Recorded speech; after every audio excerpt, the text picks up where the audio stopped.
सिंध में Pakistan peoples party की हुकूमत थी, पंजाब के अंदर जो है नून लीग की हुकूमत थी, और मरकज़ जो है उसके अंदर भी मखलूत हुकूमत जो है वो कायम थी। अब मामला ये है कि उसके बाद 13 से 18 में भी आपने देखा कि फिर आगे खैबर पख्तूनख्वा में पीटीआई की हुकूमत आ गई, और उसके बाद सिंध में फिर पीपल्स पार्टी जो है उसने रिपीट किया, और पंजाब के अंदर तब्दीली ये आई कि नून लीग के बजाय फिर आगे सॉरी 18 तक भी उनकी थी, 18 के बाद फिर यानी नून लीग यहाँ पे आ गई, लेकिन खैबर पख्तूनख्वा और सिंध के अंदर कोई तब्दीली नहीं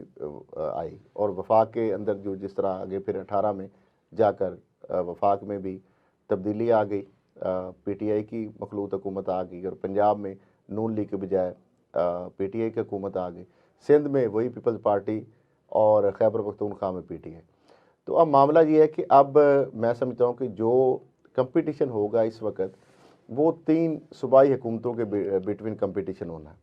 जिस तरीके से हमने देखा था कि 2008 से 13 की जो डिलीवरी थी या परफॉर्मेंस थी शहबाज शरीफ साहब,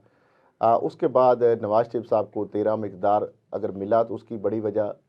शहबाज शरीफ साहब की पंजाब के अंदर जो है वो परफॉर्मेंस थी।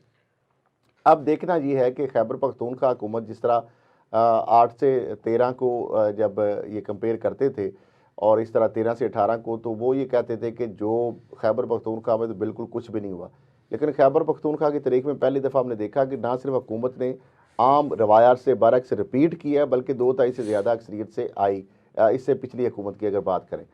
तो पंजाब के अंदर जो है वो सूरत हाल उसके बिल्कुल बरक्स हो गई कि जो नून लीग की बजाय हुकूमत पीटीआई की आ गई। तो लिहाजा ज़रूरी नहीं है कि जो प्रोपोगंडा चीज़ें की जाती हैं या मीडिया पे चीज़ें की जाती हैं, बाज़ दफ़ा उसके ग्राउंड रियलिटी जो है अगर उसके मुताबिक वो चीज़ें ना हों, तो इस तरह का जो परसेप्शन आप अगर जाली तरीके से इश्तारबाजी के ज़रिए देंगे तो उसका कोई असर नहीं होता। अब मामला ये है कि अब मुकाबला होना है खैबर पख्तूनख्वा का, पंजाब का और सिंध का, 3 डिफरेंट पार्टीज़ हैं। जो वफाकी हुकूमत है उसके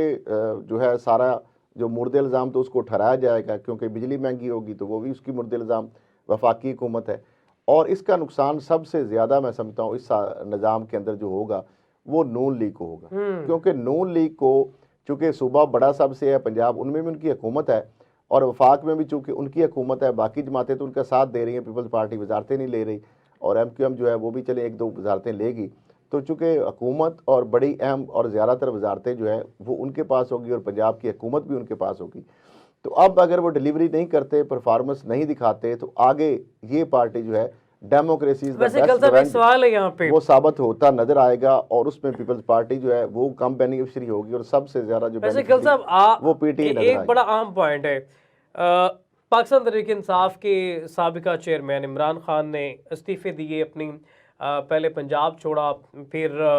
पंजाब के अंदर तो नून लीग आ गई, फिर उसके बाद उन्होंने केपी के छोड़ा, सिंध के अंदर फिर दोबारा से वफाक के अंदर। लगता नहीं है कि उसी तरह से जैसा ग्राउंड था उन्हीं पार्टियों को दोबारा वही ग्राउंड मिला है, केपी के पीटीआई के पास है, पंजाब नून लीग के पास है पीपल्स पार्टी, तो क्या फ़ायदा हुआ? इतना सियासी क्राइसिस भी हमने बर्दाश्त किए, महंगाई को भी बर्दाश्त किया, वोटिंग पर इतना खर्चा कर दिया, उसके बाद हम उसी पोजीशन पे आके खड़े हैं। मैंने तो ये बताया कि 10 साल पीछे हम एक उसी जगह पे पहुंच गए हैं जहां से हमने सफ़र किया था। तो अब देखना ये है कि ये चीज़ कब तक चलती है। मामला ये नहीं है कि ये हुकूमतें बन गई हैं, लेकिन जिस तरह आपने कहा कि भारी मैंडेट है और चीज़ें बड़ी बड़ी बातें की गई हैं, दावे किए गए, और मुंह से कहे हुए जो अल्फाज हैं वो बाज़ दफ़ा जो है आपके लिए वो अक्सर जो है वो आपके लिए एम्बैरसमेंट क्रिएट करते हैं। तो इस हवाले से मरियम साहबा ने जो आज स्पीच की उस हवाले से गालबन कुछ चीज़ें